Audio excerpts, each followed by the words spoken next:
So in the last lecture, we had started frequency modulation and phase modulation, or you can say in other words, angle modulation techniques. Uh, and just as a brief review, what we saw in the previous lecture was that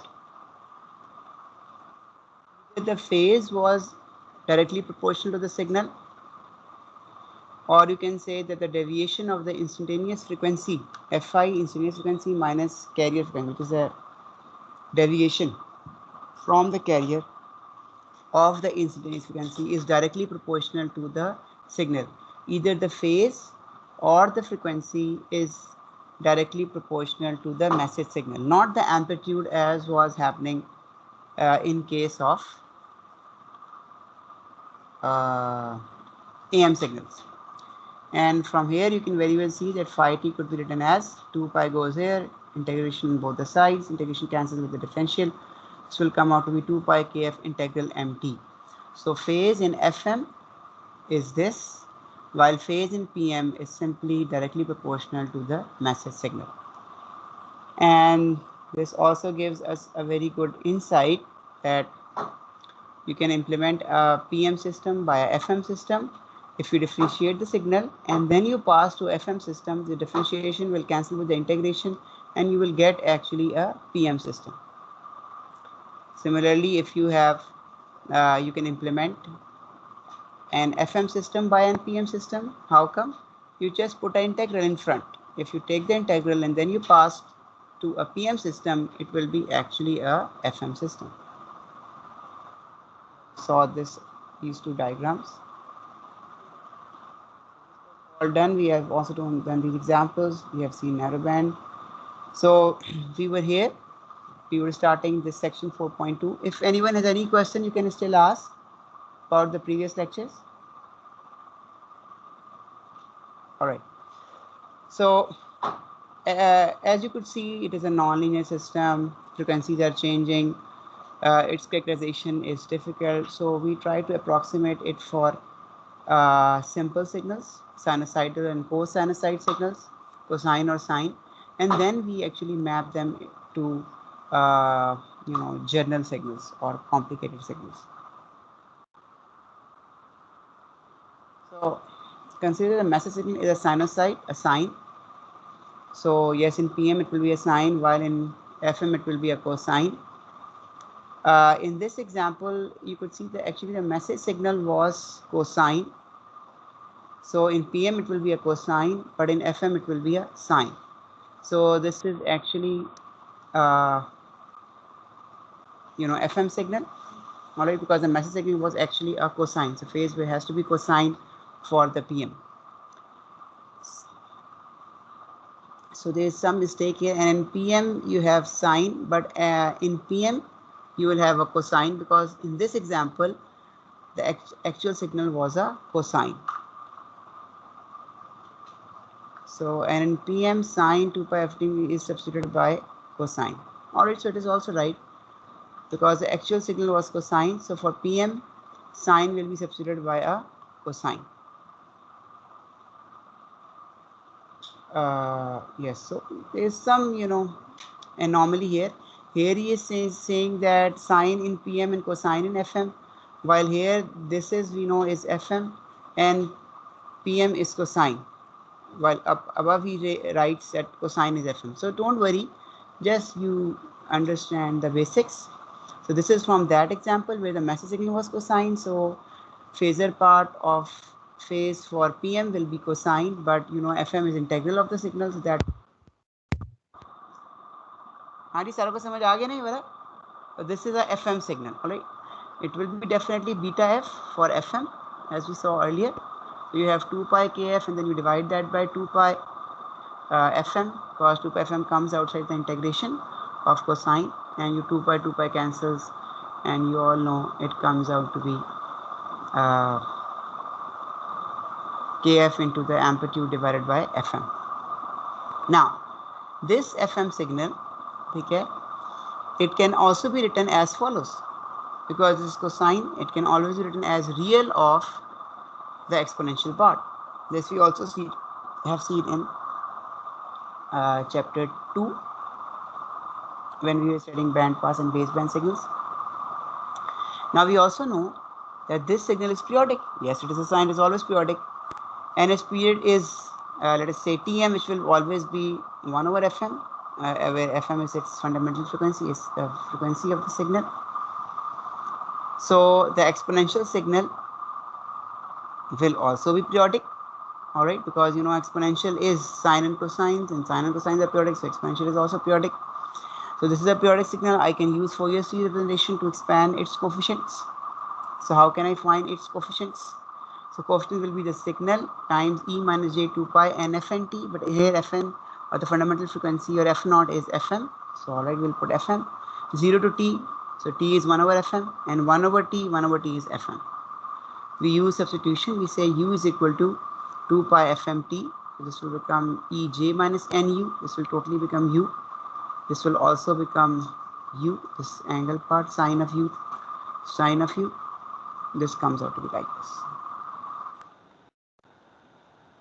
Now this expression is called the famous Bessel's function of the first kind of order n, and is denoted by j and beta.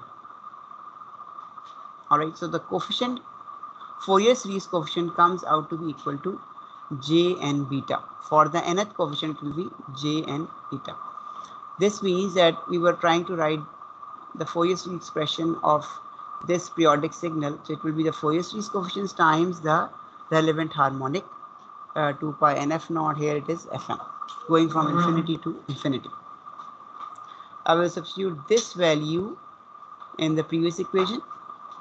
So we know we could have we have written ut as real of AC ej 2 pi fct and ej beta. So ej beta will be replaced by this factor, its representation with respect to the Bessel functions, or representation of its Fourier series coefficients in the form of Bessel function in the first kind of order n. So I take the real part, I will get the cosine. This is always a real number. So these two will come outside the real operator. Real of these two will give me a cosine like this.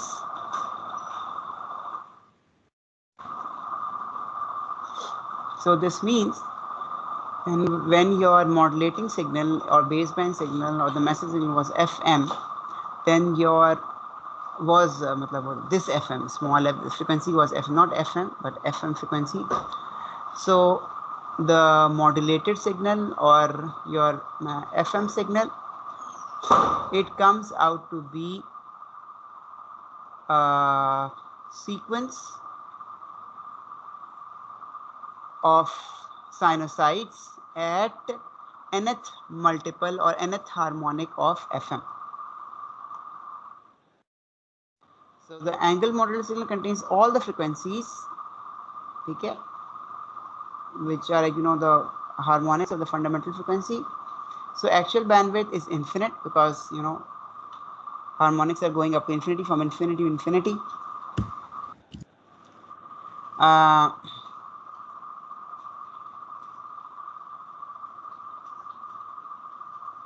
Yes, we will be seeing this, that the amplitude of the sinusoidal components of frequencies for large n. So when the order increases, you can see this is j and beta, n will be going from infinity to infinity.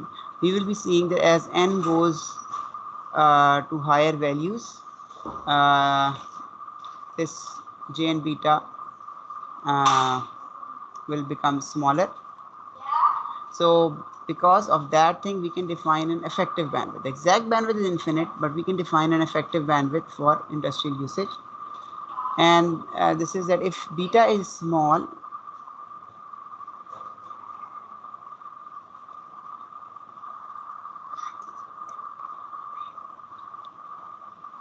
so for a small beta, we can use this approximation that j and beta is approximately equal to beta n 2n n factorial.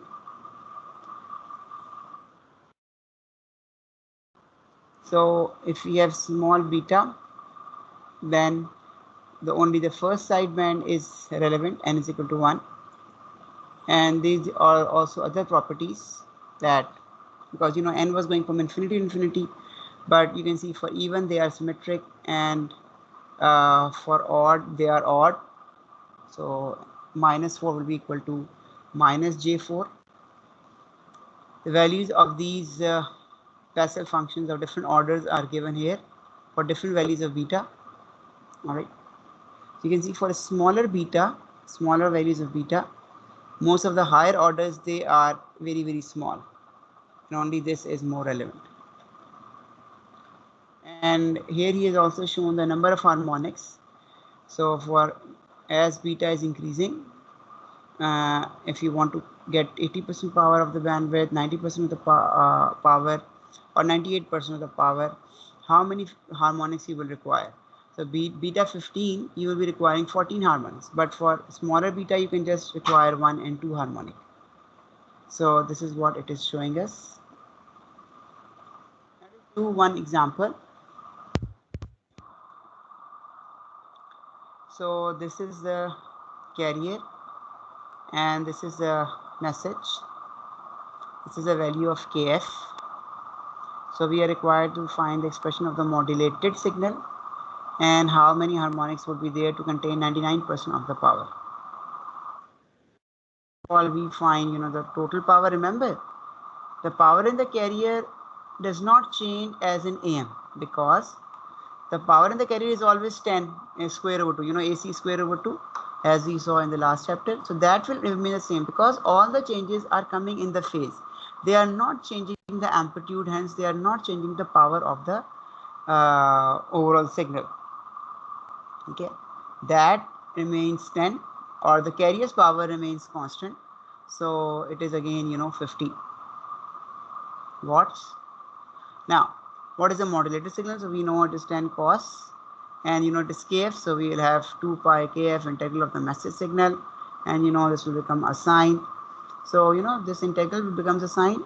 So t, sine t after integration, and infinity you will assume that signal is 0 at infinity. So this will be totally going 0. So you will have this thing, or you can just put an integral. He has just put the limits to make it more formal, to have exact definition. But you can just take integration, more than enough. So 20 pi comes here, 2 pi cancels, becomes 10, 50 over 10. This becomes your beta f. So beta modulation index comes out to be 5. So this is your modulated signal. I can write the signal in terms of the Bessel functions, which are of this form. Here I know that beta is 5, AC is 10, so I can just put the values here. FM, you can see this is 2 pi f, so f is 10 hertz. I can also put 10 here. It will be a multiple of 10.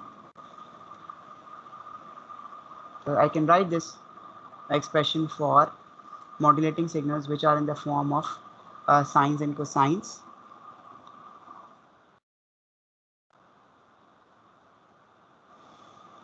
So you can see here that the frequencies are at multiples of 10. So 10 is the fundamental, or the the modulating signal frequency. So n0, n1, n2, n3, multiple of 10s. Okay. Now if I want to get 99% of the power, so how many harmonics, what will be the effective bandwidth? So for that purpose, I will say, all right, what is the power of this signal? The power of this signal is will be 10 square, again AC square over 2. So 10 square Jn square divided by 2. This is the power of one harmonic, and then you sum up all the harmonics. This is the total power. So I would like to have this power to be 99% of the total power, which is 50 of the carrier.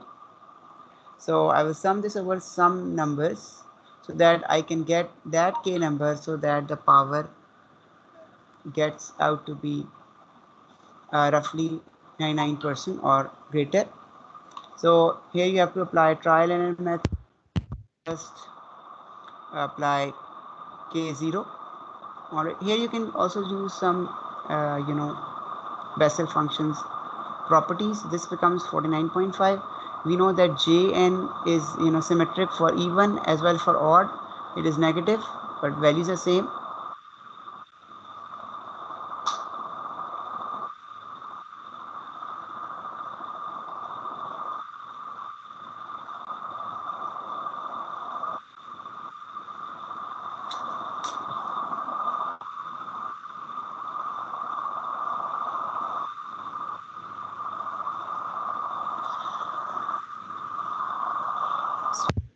I think there was some interruption from my side maybe. So I was just saying this comes out to be 49.5. This comes out to be 50. That I can write the Bessel functions. Jn0 will be only one function, so j0 square f will be only 1 times 50.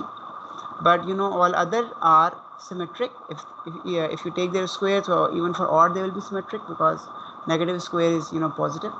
So it is, I just add them up, this becomes 2 times n is equal to 1 to k, because I've added the negative and positive which were symmetric. So I have to make sure that this comes out to be greater than 49.5. Here you can use Bessel functions table, so they will be definitely given to you in the exam, and from there you can note the value of j05, 0 order, then you have j15, j25, j35. So you will just putting these values, you will start from j0 where you will have 1, only this one term, then for k is equal to 1, k 2, 3, 4, unless and until this factor comes out to be greater than 49.5. So the least number for which this comes to be greater than 49.5 is k is equal to 6. This means that you need 6 harmonics to get 99% of the power. So 6 harmonics means the first harmonic is the carrier, the 0th. The first harmonic will be at the first harmonic 1 times 10 hertz, 2 hertz. So this means 6 on this side and 6 on this side. Alright, so you have actually 12 harmonics, and 12 into 120 hertz bandwidth will be required. Original bandwidth was only 10 hertz. You can see in FM we have a huge expansion of bandwidth. So even approximate bandwidth is 12 times greater. So you can see here this was a carrier. Alright, so 1, 2, 3, 4, 5, 6 here, and 1, 2, 3, 4, 5, 6 here. 6 harmonics here and 6 here. Total 12 harmonics they were needed now in the pass band of the FM signal. So in general rule that has been driven, which is called the Karstner's rule, that if you want to get 98% of the power, then what should be the required bandwidth? How many harmonics, or up till which frequency you will take those harmonics? So the formula is 2 beta plus 1 into FM. So for our case, you can see beta was 5, 5 plus 1 was 6, 6 into 2 was 12, 12 into 10 was 120. So we were getting a bandwidth of 120 hertz.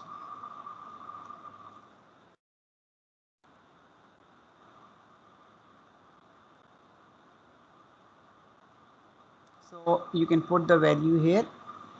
So bandwidth is 2 beta plus 1 FM. So beta for PM we know is kPa. So same derivation can work for PM systems, only their beta will be different. Okay, and you can the same bandwidth expression will be working for PM, but only beta will be equal to kPa.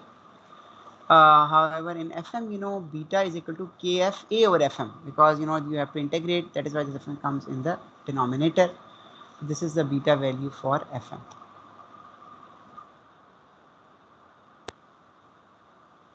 You can also write it like this, and then you multiply this with FM, it comes out to be like this. Now we can analyze this expression by changing A, the amplitude, and then observing what is happening to the bandwidth. Secondly, we could keep the amplitude constant, but we could change FM, frequency of the modulating signal, and see how the bandwidth is changing.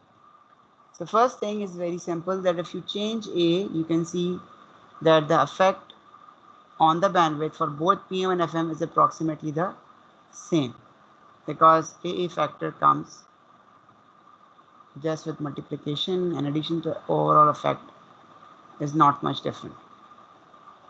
Now, but if you could see that increasing FM, so the bandwidth of PM will increase, will have a more profound effect, because you are multiplying the bandwidth FM. But in PM, you are multiplying this factor by FM. So if FM is increasing, the bandwidth will increase more profoundly. However, in FM, you can observe that if you increase your FM, then the bandwidth is only increasing by an additive factor. Only additive increase.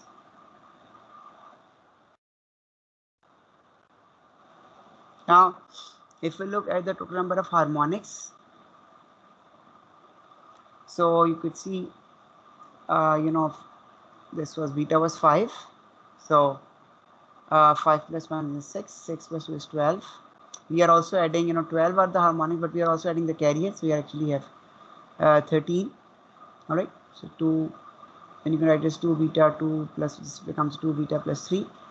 And beta is K please A for PM and KFA or FM for FM. These are the total number of harmonics. Now, as A is increasing, you can very well see that the number of harmonics, they are increasing in your bandwidth.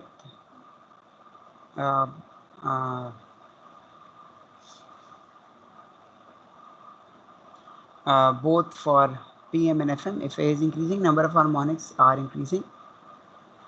But for number of harmonics, what is the effect of FM?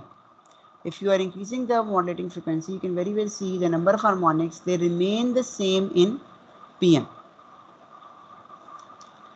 While in case of FM, if you are increasing FM, the frequency of the modulating frequency, you can very well see the number of harmonics are actually decreasing.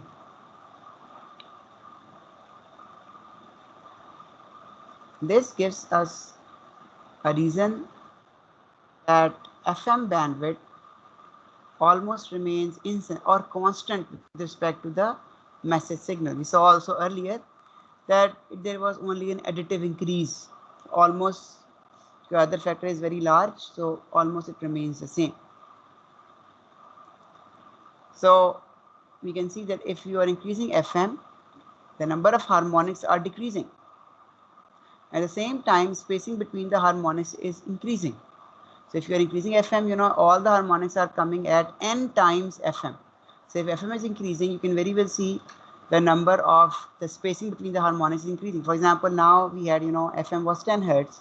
So the harmonics were coming at 10, 20, 30, 40 from the carrier frequency, Hertz. But if I change my 10 to 20, the harmonics will be coming at 20, 40, 60, 80, and so on and so forth.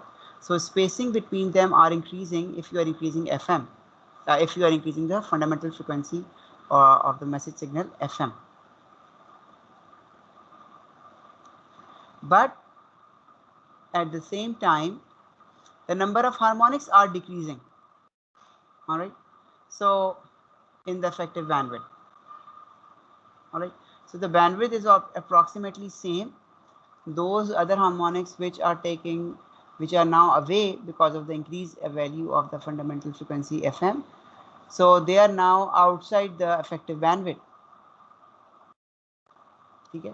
So the net effect is a very slight increase in bandwidth for FM systems. And you can see also here, so in FM, this was the original, so this is the carrier, and the harmonics were at plus FM, 2 FM, 3 FM, and so on.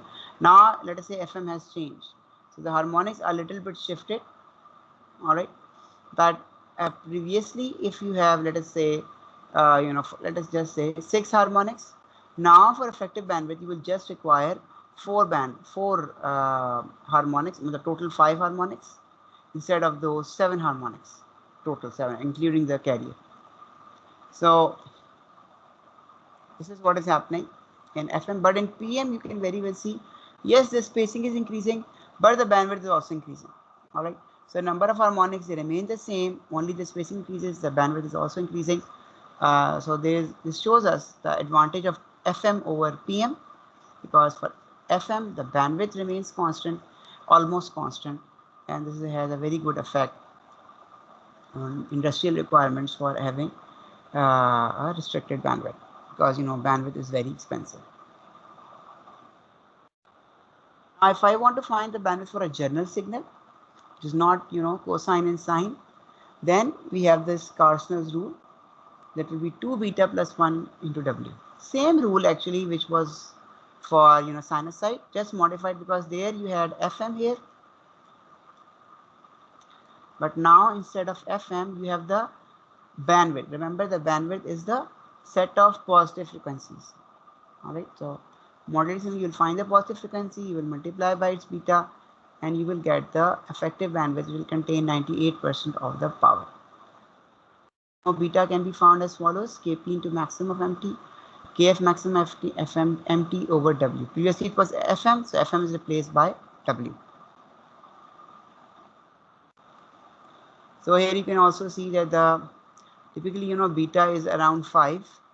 So you can see the bandwidth is 5 plus 1, 6 times 2, 12 times W. But in amplitude modulation, the bandwidth is only 2W or W. So you can see the order of increase is very large. In case of FM signals, the bandwidth is increased by a very large amount. Let's see another example. So we have this, now we have a general, not a sinusoid, it's a sync signal. Kf is this. So we are required to find the transmission bandwidth or the Carson's bandwidth of this FM signal with modulated with Kf 4000. First of all, we find the Fourier of this. So basic rule, the rect has a sync, so sync has a rect. All right, and they are symmetric. This will become del of f. Actually it's del of minus f, but it will become del of f because it is a rect function frequency, which is symmetric. Then 10 will be 10, then 10 to the power 4 here. If you are scaling by time, then you have to divide the frequency by the opposite scale. So it is multiplication. Here it will be division of the amplitude as well as the frequency. This becomes 10 to the power 3 and f over 10 to the power 4. So the width is 10 to the power 4. This means it is 10 kilohertz. So this will be negative to positive because it's a baseband signal. So you can see signal will extend from minus 5K to plus 5K. Hence the bandwidth of the baseband signal will be 5 kilohertz. Only the set of positive frequencies. Please remember this thing, as many students they are confused. So beta comes out to be 5 kilohertz after all that we have seen, or 5000 hertz. You can see. Now I can put the values. So maximum of MT is 10. Kf is 4000 divided by 5 kilohertz, 5000. Beta comes out to be 8. Put the 8 in the Carson's method and you will get 90 kilohertz. You can see the actual bandwidth was 5 kilohertz. But the bandwidth that is being sent is actually 18 times greater than the baseband bandwidth. The next section is, if you have any questions, you can ask. All right. The next section is about the implementation. How do we implement angle modulators and demodulators with respect to the electronics of the circuits? So again, we all know they are nonlinear systems, because the frequencies that are in the modulated signal are different as compared to the frequencies that was in the modulating signal. All right. Similarly, for the demodulator part, you can also see it cannot be an LTI system, because the output frequencies will be definitely different as compared to the input frequencies or the frequencies present in the input signal. So modulator means how to modulate your signal so that it becomes an AM modulation type signal. So how can we do that? One thing is that we can use an oscillator. And oscillator is like voltage control oscillator, that its frequency changes with the input voltage. If input voltage is 0, the oscillator generates the carrier frequency. But if input voltage changes, the frequency changes.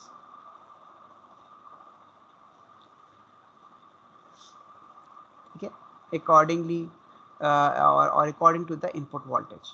So there are various approaches. One is called VCO, voltage control oscillator.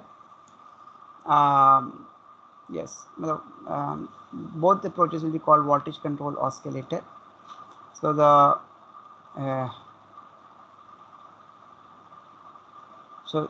voltage control means the output frequency of the oscillator will be dependent on the controlled or on the voltage that is being applied at the input of the oscillator. So according to the voltage, the output frequency will change, or according to the control input, the output of the oscillator frequency will change. So one thing is to use a varactor diode. So it is a capacitor, but its capacitance changes with the applied voltage. So if this varactor diode is placed as a tune circuit of the oscillator, oscillator is LC circuit. So if I place this as this capacitor, this diode, varactor diode as capacitor in the oscillator, so if the input voltage across this varactor is changing, you can very well see that the output oscillator frequency will definitely change. So tune circuit and the oscillator will change in accordance with the message signal. So this is a rough diagram. So this is the inductor and this is the fixed capacitance, or this is the variable capacitance of the, let us say, the varactor diode. And if as MT is changing, CV will change. So you can say the net effective capacitance will be the, this is parallel combination of capacitance, is just addition of capacitance, is C naught plus this CV. So CV is given by, it is proportional to MT. So it is given by MT times a constant, let us say KO. So when MT is 0, there is no signal. You will be just getting C naught of this circuit, C naught.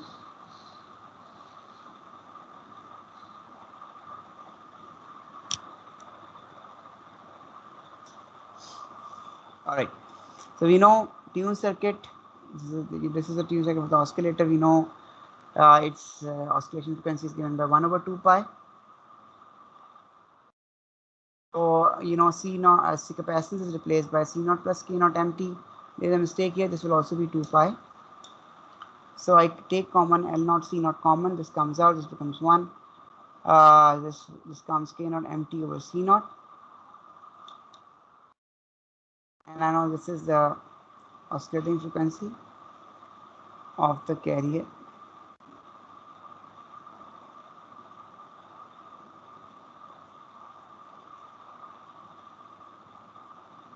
You can take this L naught C naught out common, this will become 1, and this will become K naught MT over C naught.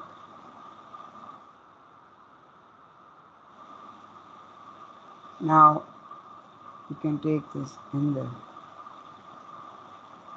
numerator, this will become 1 plus K naught C naught MT minus half.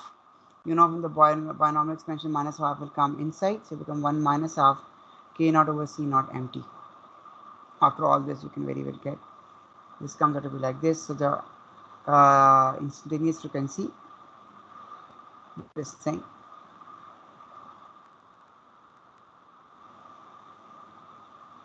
will come out to be this thing.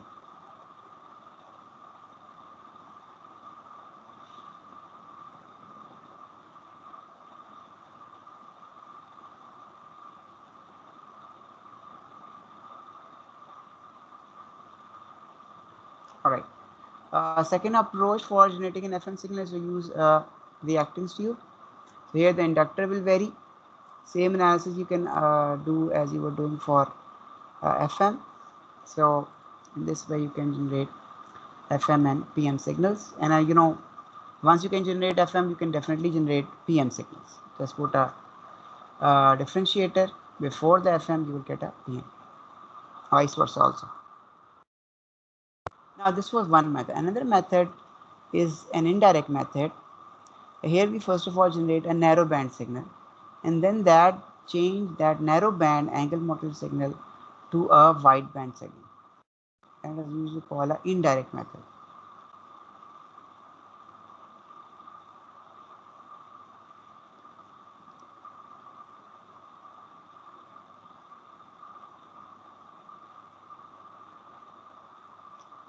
So this is the indirect method. So first of all, we generate the narrow band AM signal, and then we will use multipliers to generate wide band AM signals. So how to generate a narrow band angle modulated signals? So you can see the mathematics that we did in the last lecture. The block diagram will be this thing. You have MT, you integrate, becomes FM. You just take here, it becomes PM. This is your phase, FM phase or PM phase. You can get both the phases of the signals. Now you have a carrier. You will just multiply this message signal with the carrier.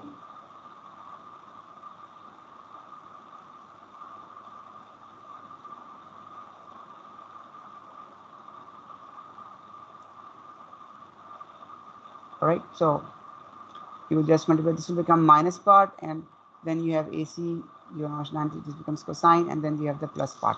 So actually this diagram was actually implementing last lecture, the narrow band, this thing. So by implementing this, you are actually getting a narrow band FM signal. Alright, this is what is implemented by this diagram. Alright, so phi t is directly multiplied by sine, you get the negative part, and this cos plus sine, you get the the narrow band FM. Now we will use this narrow band FM box to generate other type of FM signals intelligently. These problems based on this example has also come in the previous exams. They are also end problems, so try to understand them, by the help of which you can generate FM signal for any carrier frequency. So block diagram is given, yes, for 4.8. Now we will use this to generate a wideband signal. The block diagram is shown below 4.9. So what is happening? First I generate a narrowband signal. Alright, so we know it is at some FC frequency. Then what I do, I use a frequency multiplier. Alright, this becomes NFC. Then I intelligently use a mixer or multiply with this, local oscillator frequency. So after multiplication of two cosines, I always get product and sum. Product of two cosines will give me sum and difference. So I will use my BP filter intelligently to either get the sum or difference, whatever I want. Okay? In this way I can convert my wideband signal to any wideband signal. I can shift it to any carrier frequency. Okay? By using intelligent value of the frequency for the local oscillator, and a good multiplier factor, and I will get the output. Let us see in detail a little bit.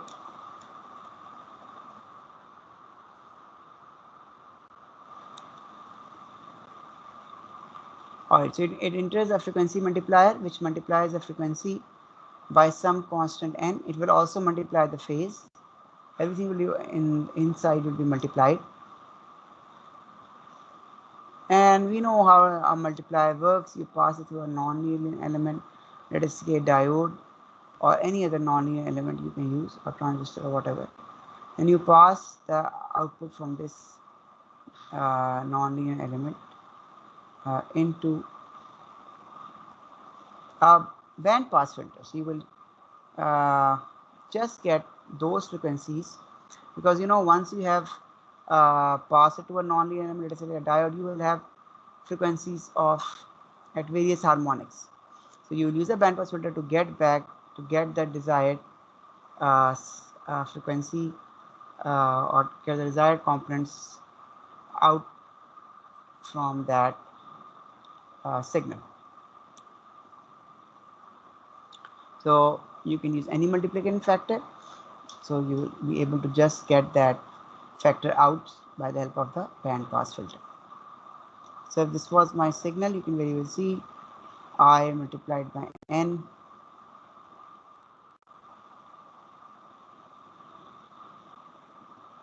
The output signal will be in terms of this thing and this thing. This is the phase has been multiplied by n.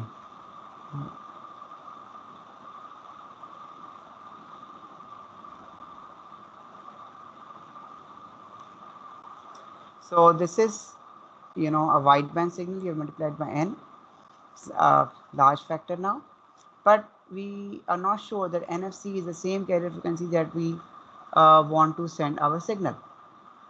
So you can use AM modulation techniques, that is up and down conversion, okay, by passing through a mixer and then a band pass filter. And you know, by multiplying you will get a product and a difference, and hence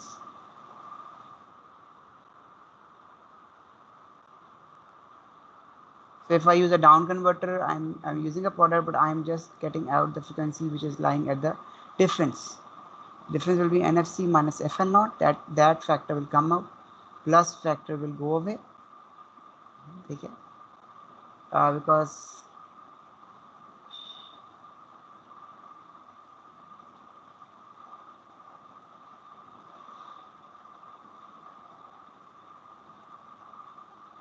we just took the difference, and that difference actually is taken out by band pass filter.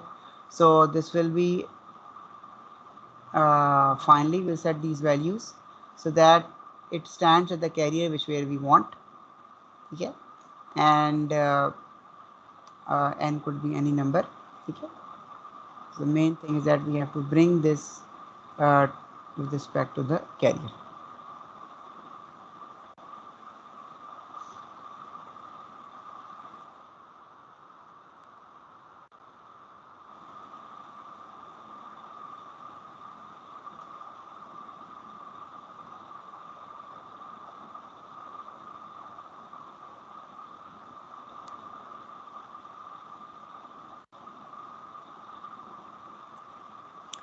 All right, so this was all about modulators. Now, how can we implement demodulators? So the function of the demodulators will be that you are getting an FM signal and then you try to get back the message signal. So the main thing is that we try to first of all generate an AM signal such that its amplitude is proportional to the instantaneous frequency of the FM signal, and then that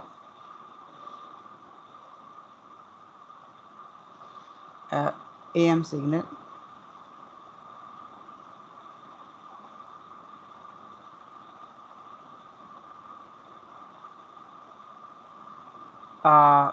will be finally passed to an AM demodulator to get back the message signal.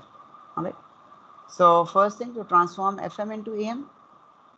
So, but we will like to pass FM through such a system or LTI system that the frequency response is a straight line. As frequency is increasing, amplitude is increasing. So we can do the first step of converting an FM signal to an AM signal. So change the frequency actually changes the amplitude of the signal, which is the amplitude modulation.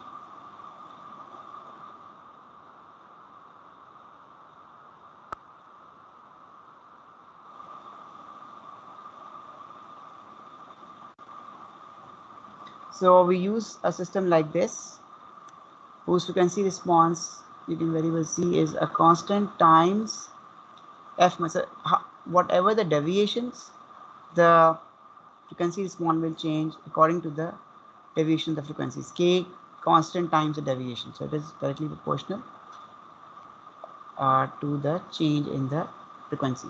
Now we know here that F minus Fc is actually the instantaneous frequency minus the carrier. So this is actually equal to kf into mt. So instantaneous frequency, or the deviation of the instantaneous frequency with respect to the carrier, is actually proportional to the message signal for FM. Now this is my FM signal. So I will pass this FM signal through this filter. All right.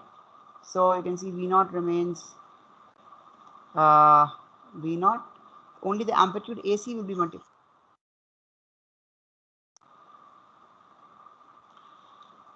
The amplitude AC will be multiplied with this factor. So you can see this factor is here. Only F minus Fc has been written as KFMT, because the deviation of the instantaneous with respect to the carrier is equal to directly proportional to the message signal. And this is remains the same. Now, so what would I want? I would want to get this amplitude. So here is the message signal. So there's a block diagram. First we have converted to an AM signal, then we will pass it through a AM demodulator. AM demodulator, we have seen how it works.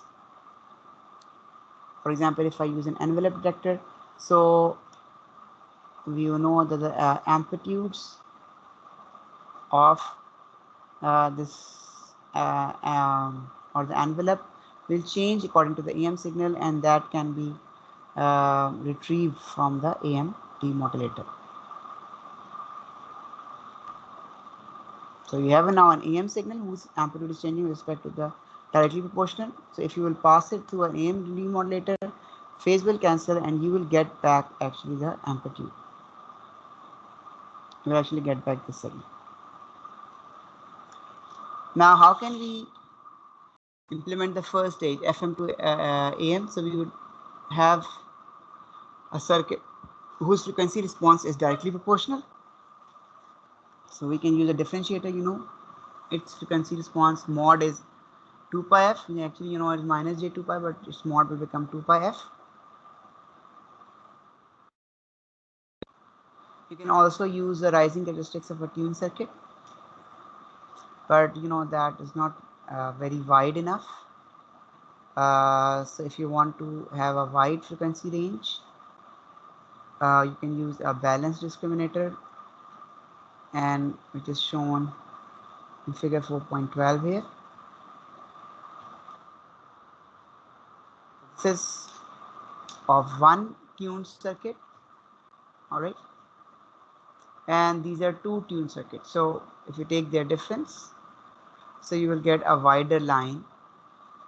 Okay, so your signal can change over this.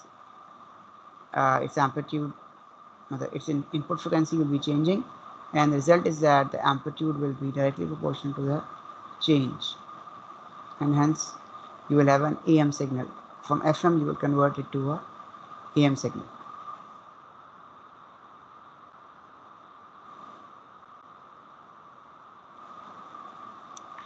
And yes, they will convert, but the bandwidth will remain the bandwidth of the FM signal. So whatever the bandwidth of the FM signal, that will remain there, because you could see that the phasor part will still have the FM part inside the bracket, so the bandwidth remains BC. Circuit diagram of the circuit is also shown here. These were the envelope detectors that we saw for AM, diode with RC circuits, low pass, and these are your LC circuits, all right, tune circuits, band pass filters, all right, and they are two, so that you form a balanced discriminator with larger linear range of frequency directly proportional to amplitude.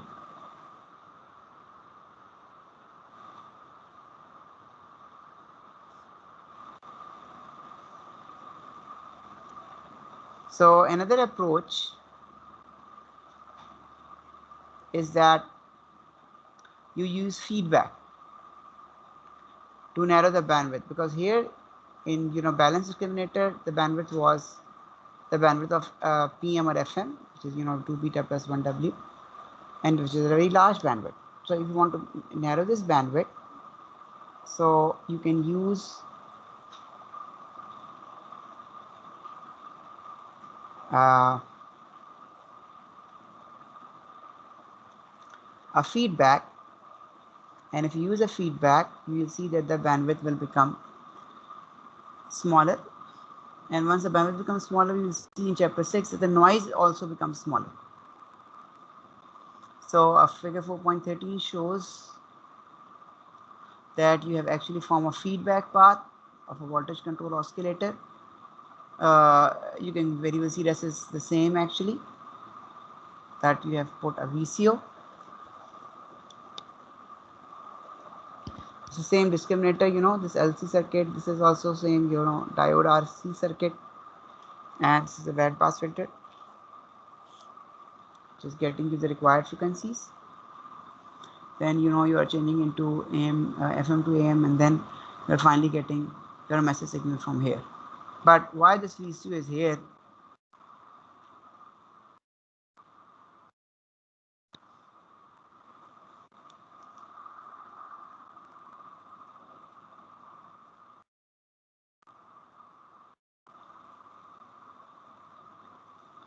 So bandwidth of discriminator and subsequent low pass are designed to match the bandwidth of the message. This is the advantage of using the feedback path, that now the discriminator and the low pass filter have a bandwidth of the message signal. Let us say 5 kHz. Previously it was 90 kHz for a simple balanced discriminator, or let us say for a simple, because there or using a differentiator, there because you require the huge bandwidth of BC, but here you will just require the bandwidth of MT. This is called FM demodulator with feedback, and alternative is a phase lock loop. So we will just give a brief review of phase lock loop. Detail we will study in the next lecture. So an alternative to this FM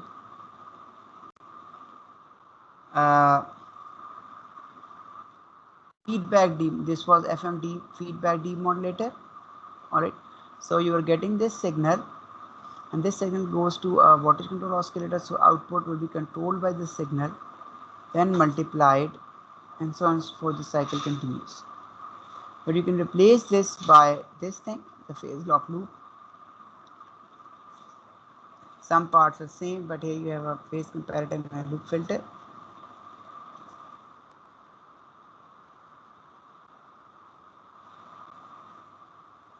So again, this is your message signal.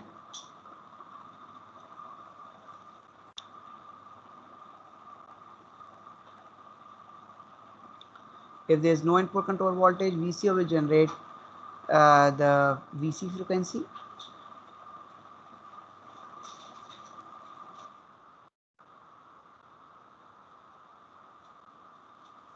So let us say the VCO, voltage control oscillator we saw previously, its frequency, let us say, is VC plus, some constant times VT. VT is the control voltage given to the oscillator. kV is the deviation constant, hertz per volts. So VC output comes out to be AV sin 2FC plus 5 VT, and 5 VT is equal to 2 pi km by f tau.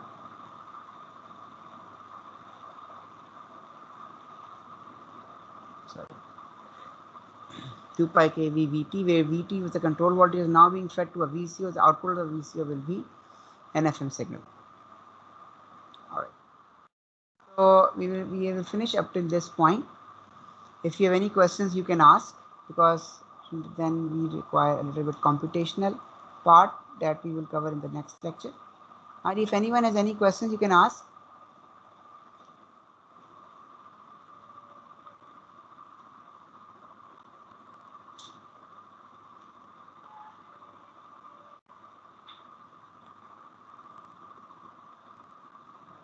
Alright, I think no student has any question, so I will end the lecture here.